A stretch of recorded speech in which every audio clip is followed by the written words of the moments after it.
আন্তর্জাতিক আদালতে আইসিসির কথা বোধহয় বলছেন, সেটা বাংলাদেশের যাওয়ার জন্য অপশন ছিল না। খুব সংক্ষেপে বলি যে কোনো রাষ্ট্রের অভ্যন্তরে কোনো মানবতা বিরোধী অপরাধ সংঘটিত হলে আইসিসিতে অর্থাৎ আন্তর্জাতিক আদালত যেটা, সেখানে যদি যেতে হয় তাহলে দুটো প্রধান কারণ লাগে। একটা হচ্ছে যে রাষ্ট্রে এই অপরাধটা সংঘটিত হয়েছে সেই রাষ্ট্রে সেই বিচার করার সক্ষমতা যদি না থাকে, অথবা সেই রাষ্ট্র যদি এই ধরনের অপরাধের বিচার করতে আগ্রহী না হয়। এই দুটো শর্তের একটাও বাংলাদেশের জন্য প্রযোজ্য ছিল না। বাংলাদেশ এটা বিচার করতে সক্ষম, কারণ বাংলাদেশের এই ধরনের মানবতা বিরোধী অপরাধের বিচার করার জন্য প্রয়োজনীয় আইনি কাঠামো আছে, আদালত আছে, প্রসিকিউশন আছে, সব ব্যবস্থা আছে। This is number one. Number two হচ্ছে বাংলাদেশ ইচ্ছুক ছিল। প্রফেসর ইউনূসের নেতৃত্বে জুলাই বিপ্লব পরবর্তী যে ইন্টারিম গভর্নমেন্ট এসেছিলেন, তারা শুধু ইচ্ছুকই ছিলেন না, গোটা জাতি কর্তৃক ম্যান্ডেটেড ছিলেন যে তারা প্রধান তিনটি কাজ করবেন, তার মধ্যে একটা ছিল এই মানবতা বিরোধী অপরাধগুলোর বিচার।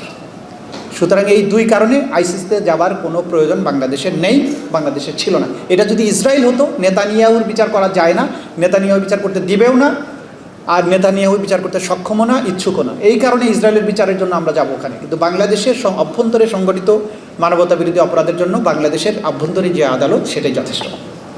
যাই হোক, বিষয়টা অন্যদিকে চলে গেল। আজকের যে সাবজেক্ট ম্যাটার, সবাই চমৎকার বলেছেন কয়েকটা জিনিস। একটা হচ্ছে সোশ্যাল মিডিয়ায় অপতথ্য, সেটাকে কাউন্টার করা, অপতথ্যর যে ব্যাপারে ফ্যাক্ট চেকিংয়ের ব্যাপারে প্রথম বক্তা চমৎকার বলেছেন।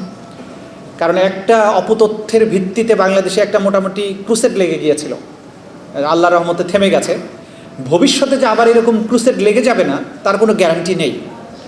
সেই জায়গায় মত প্রকাশের স্বাধীনতা থাকতেই হবে, ঠিক আছে, কিন্তু অপতথ্যগুলো ফ্যাক্ট চেকিংয়ের মাধ্যমে কম্বাইন্ড একটা এফার্টের মাধ্যমে এইটাকে কিভাবে কাউন্টার করা যায় সেটার ব্যাপারে একটা মেকানিজম থাকতে হবে। এবং এই ফ্যাক্ট চেকিংগুলো একটা সুসংবদ্ধ পদ্ধতিতে যদি হয় তাহলে সবচাইতে ভালো হবে, তা না হলে একের পর এক এই ধরনের দুর্ঘটনা ঘটতে থাকবে। আচ্ছা, এখন মানবাধিকারের যে প্রশ্নগুলো আসছে, অপতথ্যের ব্যাপারে এগুলোর ভিকটিম আমি নিজেও, আমাদের এখানে যারা আছেন অনেকেই হয়েছে, অনেকে এখনও ভবিষ্যতেও আবার হবেন বলে আমার আশঙ্কা আছে। তো সেটা নিয়ে আমরা হয়তো ডিফারেন্ট ওয়েতে আলোচনা করতে পারি, কিন্তু মানবাধিকারের ব্যাপারে আমার কয়েকটি মৌলিক কথা আছে। সেটা হচ্ছে মানবাধিকার লঙ্ঘনের যে সমস্ত কয়েকটা worst form of human rights violation বাংলাদেশে হয়েছে বা আশঙ্কা আছে, সেই বিষয়গুলোর দিকে মোটা দাগে দৃষ্টি দেওয়া দরকার।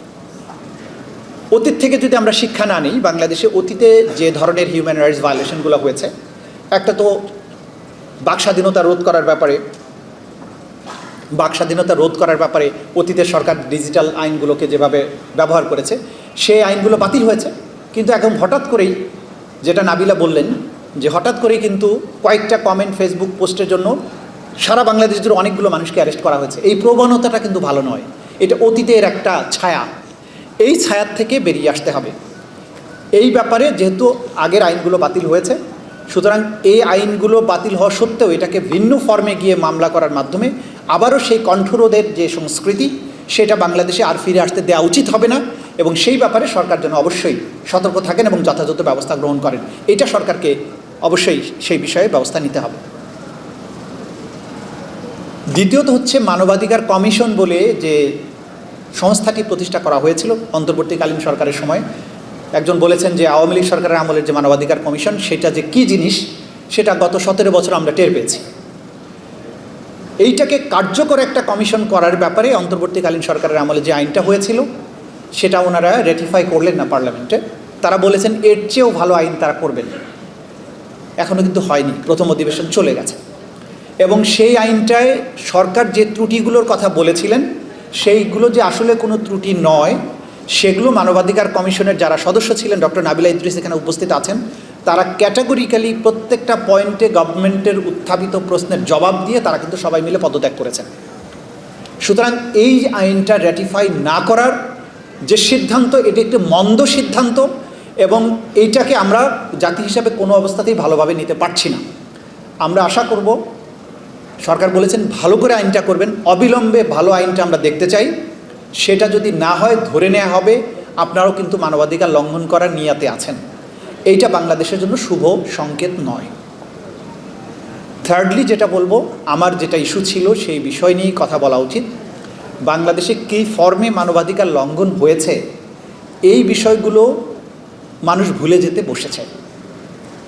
গুম কমিশন যেভাবে তথ্য উদ্ঘাটন করেছেন, তারা বলেছেন, রিপোর্টে দিয়েছেন, কিন্তু এর যে প্রতিদিনের কার্যবিবরণী এবং প্রত্যেকটা মানুষের দুঃখের যে কাহিনী, এগুলো কিন্তু সেভাবে মিডিয়াতে আসেনি। ইভেন গুমের যে মামলাগুলো আন্তর্জাতিক অপরাধ ট্রাইব্যুনালে বিচারাধীন আছে, বিচারাধীন থাকার কারণে অনেক তথ্য প্রকাশের ব্যাপারে আমাদের সাবধান হতে হবে যাতে বিচার কার্যে কোনো প্রভাবিত না হয়। ফেসবুকে প্রতিনিয়ত দেখবেন, যখনই আমি কোনো বক্তৃতা দেই যে এরকম একটা ভয়ঙ্কর আয়নাঘর ছিল, বলে যে আমি কিন্তু সেই সাইবার বুলিংয়ের শিকার হই, যে আমি সবচেয়ে নাকি মিথ্যা বানায় কথা বলি। এখন এই যে গুম কমিশনের রিপোর্ট এবং তাদের প্রতিদিন ভিকটিমদের সাথে যে ইন্টারভিউ, আমাদের আন্তর্জাতিক অপরাধ ট্রাইব্যুনালের তদন্ত সংস্থার তদন্ত যে রিপোর্ট, এইটার ভিত্তিতে কি রিপোর্ট হতে পারে না যে কি ভয়ঙ্কর ছিল সেই আয়নাঘরগুলো, কিভাবে মানুষকে গুম করে রাখা হয়েছে, কিভাবে টর্চার করা হয়েছে, কিভাবে তাদেরকে এক্সিকিউট করা হয়েছে। বিচার চলমান থাকা অবস্থায় যে সমস্ত বিষয় রিপোর্ট হয়েছে, যেগুলো রিপোর্ট এখনও হয়নি, যেগুলো তদন্তাধীনও নাই, হঠাৎ করে মাঝে মধ্যে আমার কাছে বিভিন্ন লোকজন ফোন করে আসেন যে গোপনে আপনার সাথে একটু দেখা করতে চাই। তা আমি জানি যে অনেকে এরকম কথা বলতে আসবেন, অনেকে এসছেন দেখা করে। তো যে বিষয়গুলো নিয়ে আমরা কাজ করছি, দেখা গেল তার বাইরেও উনি যখন একটা নিরাপত্তা সংস্থায় বিভিন্ন বাহিনীতে দায়িত্ব পালন করেছেন, তিনি বলেছেন, স্যার আমি এই জিনিস দেখেছি, কিভাবে আমাকে নিয়ে গিয়ে 3 জন যুবককে তুলে নিয়ে আমাকে বলা হলো পদ্মা নদীর ওখানে মাওয়া ঘাটে তুমি থাকবে, তুমি তাকে স্পিডবোট সাপোর্ট দিবে। স্পিডবোট সাপোর্ট দিতে গেলাম, নিয়ে গেলো তো আমাকে সহ 3 জন 21-22 বছরের ছেলেকে নিয়ে গেল চাঁদপুরের মোহনায় গিয়ে প্রথম একজন ভিকটিমকে চোখ খুলে বলল যে তুমি একে গুলি করো। সে অফিসার বলল আমি গুলি করতে পারবো না। এর ছেলেটার দোষ কী? বললে আমি তোমাকে বলছি এটাই কি যথেষ্ট না? বলছে না, এটা যথেষ্ট নয়, আমি এই ছেলের অপরাধ না জেনে তাকে আমি গুলি করে হত্যা করতে পারবো না। তখন সে প্রচণ্ড গালাগালি করে তাকে মাথায় গুলি করে দিল এবং তারপরে লাথি মেরে, তখনও পেট কাটা শুরু হয়নি, মাঝে মধ্যে হয়তো পেট কাটা করতো কিনা জানি না, একটা ইটের বস্তা বেঁধে আবার তাকে ফেলে দিল। দ্বিতীয় ছেলেটিকে মারার সময়ে উনি বলছেন যে তখন আর পিস্তল ব্যবহার না করে ওকে কাছে টেনে নিয়ে একটা ইঞ্জেকশন বের করলো পকেট থেকে বা ব্যাগ থেকে, ইঞ্জেকশনটা দিল। ছেলেটা তখন এরকম গো গো করতে করতে করতে করতে কাঁপতে কাঁপতে সে মারা গেল, ওকেও ইট বেঁধে ফেলে দিল। তৃতীয়টাকেও ইঞ্জেকশন না দিয়ে আবার গুলি করলো। এই যে ইঞ্জেকশন দেওয়ার মারার যে কয়েকটা পদ্ধতি ছিল, এগুলো গুম কমিশন তাদের রিপোর্টে খুব স্পষ্টভাবে উল্লেখ করেছেন। একজন ব্যক্তি ছিলেন, আমি নাম উল্লেখ করছি না, সুতরাং এগুলো বিচারের মধ্যে কোনো প্রভাব ফেলবে না, রিপোর্টের মধ্যে এগুলো আছে। যে ধরে নিয়ে প্রথম যে সাদা পোশাকে আসতো, এসে প্রথমে পেছন থেকে তাকে, তো অনেকগুলো ধাপ ছিল। প্রথম ধাপ ছিল মনিটরিং, টেলিফোনে মনিটর করতো, তার সোশ্যাল মিডিয়া মনিটর করতো, তার অবস্থান নির্ণয় করা হতো। তারপরে পিক আপ করা, পিক আপ করার পরেই প্রথমে যখন পিক আপ করে গাড়িতে তোলা হতো, গাড়িতে কিছু যন্ত্রপাতি থাকতো। একটা ছিল হ্যামার, 10 কেজি ওজনের হাতুড়ি থাকতো। কিছু কিছু ভিকটিমকে যদি মনে হতো যে এটার বেশি আর বিচার টিচার দরকার নেই, ওকে মাথায় বাড়ি দিয়ে ওখানে শেষ করে ফেলতো, পরবর্তী সময় কোথাও লাশ ডিসপোজাল করতো। দ্বিতীয় ব্যবস্থা ছিল গাড়িতে তুলে ইঞ্জেকশন দিয়ে অজ্ঞান করে ফেলতো। অজ্ঞান করার পরে জায়গা মতো নিয়ে গিয়ে আবার জ্ঞান ফিরে পরে জিজ্ঞাসাবাদ, টর্চার এগুলো করতো।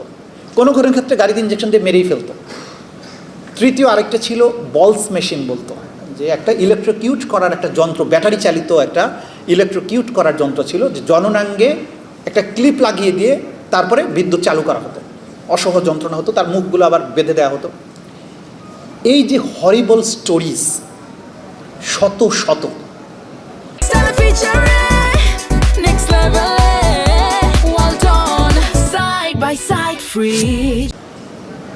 গুম কমিশন কয়শো, সেভারেল থাউজেন্ডস অ্যাপ্লিকেশন তারা ডিল করেছেন। আমরা সেভারেল হান্ড্রেডস ডিল করছি এখন। এই স্টোরিগুলো, এই যে মানবতা বিরোধী অপরাধ এবং মানবাধিকারের যে ভয়ানক লঙ্ঘন, এই স্টোরিগুলো যখন আপনারা সামনে আনছেন না, তখন যারা এই অপরাধের সাথে সম্পৃক্ত এবং এই অপরাধকে যারা সমর্থন করেছেন, তারা কিন্তু প্রতিনিয়ত সোশ্যাল মিডিয়াতে উল্টো ন্যারেটিভ দাঁড় করানোর চেষ্টা করছে এবং তাদের পেছনের এই অপরাধগুলোকে ঢেকে ফেলার চেষ্টা করছে। যে মানুষগুলোর পরিবারের সদস্যরা ফিরে আসেনি অথবা যারা সারভাইভার, তাদের এই গল্পগুলো যদি না আসে এবং এগুলো সঠিক বিচার না হয়, নতুন করে মানবাধিকার কমিশন করলে ফিউচার হয়তো অনেক কিছু রোধ করতে পারবেন, কিন্তু পেছনের এগুলোকে আইডেন্টিফাই করা, বিচার করা, আসামিদেরকে সঠিক পাওনাটা বুঝিয়ে যদি না দেয়া যায়, বাংলাদেশে মানবাধিকার আলোচনা করে লাভ নেই তো।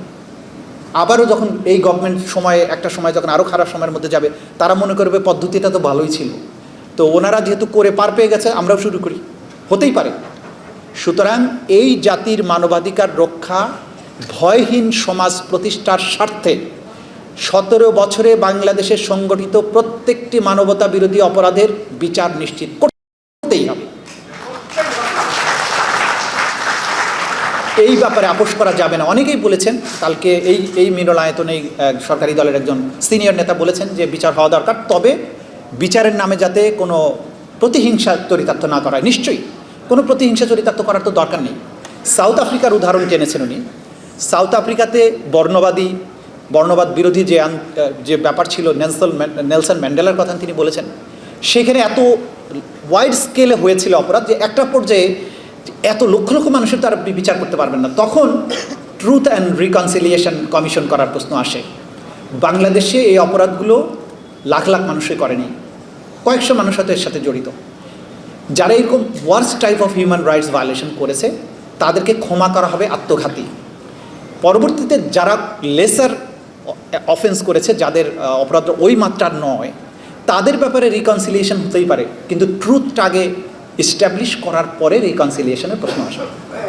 আজকের এই মিলনায়তনে দাঁড়িয়ে এনসিপি যেহেতু আয়োজনটা করেছেন, তাদেরকে অনুরোধ করব এই বিষয়টার ব্যাপারে অবশ্যই গুরুত্ব দেয়া, যে গভীর ক্যান্সার ভেতরে রেখে বাইরে হোমিওপ্যাথিক ট্রিটমেন্ট দিয়ে এই জিনিসগুলো বাংলাদেশের মানবাধিকার প্রতিষ্ঠা করা খুব কঠিন।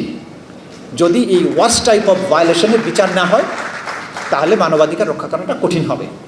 খুবই রূঢ়। যে ফ্যামিলি তার স্বজন এখনও ফিরে আসেনি, সে জানে যে এই স্বজন হারানোর বেদনাটা কেমন। যারা ওই ধরনের টর্চার ফেস করে এসছেন তারা জানেন এই বেদনাটা কেমন। টর্চার করতে করতে হতে হতে তরুণ বয়সের ছেলেরা পাগল হয়ে গেছে। ওকে যখন নাবিলারা জিজ্ঞাসা করেছে, বলছে না আমার কাছে কিছু হয়নি। মানে ও এতটাই ট্রমাটাইজড হয়েছে যে আর কোনো কথাই বলতে পারে না। নাবিলাগুলো যদি বলতেন আরও ভালো হতো। যে ট্রমার মধ্যে দিয়ে ওই আয়না ঘরে যে মানুষগুলো ছিল, তাদের গল্পগুলো, প্রতিটা গল্পের জন্য আমি তো মনে করি স্পিলবার্গ অথবা জেমস ক্যামেরনের মতো যদি পরিচালক আমরা পেতাম, প্রত্যেকটি ঘটনার জন্য একটা করে হলিউডের ক্লাসের একটা করে সিনেমা বানানো সম্ভব, ডকুমেন্টারি বানানো সম্ভব। এই বিষাদ সিন্ধু সম এই যে বেদনার গল্প গত 17 বছরে রচিত হয়েছে, এক নিষ্ঠুর স্বৈর শাসককে সে কারণেই বাংলাদেশের মানুষ বিদায় করেছে, এই তরুণেরা বিদায় করেছে। এই বিদায়ের পরে এই দেশটাকে আবার রিক্লেইম করা, আবার নিরাপদ করার মহান দায়িত্ব এই তরুণদের উপরেই অর্পিত হয়েছে। সুতরাং আসুন আমরা অতীতের সংগঠিত প্রত্যেকটি অপরাধের বিশ্লেষণ, সঠিক বিচার, তদন্ত এগুলো নিশ্চিত করি, এবং আগামীতে যাতে এই ফর্মের কোনো অফেন্স আর বাংলাদেশে না ফিরে আসতে পারে, সেই কাঠামো আইনি, বিচারিক, সামাজিক, তথ্যগত সব কিছু আমাদেরকে নিশ্চিত করতে হবে। সেটা যদি করতে পারি তবেই আর বারবার মানবাধিকার লঙ্ঘনের প্রশ্নে সেমিনার, সিম্পোজিয়ামের প্রয়োজন হবে না। আপনাদের সবাইকে ধন্যবাদ।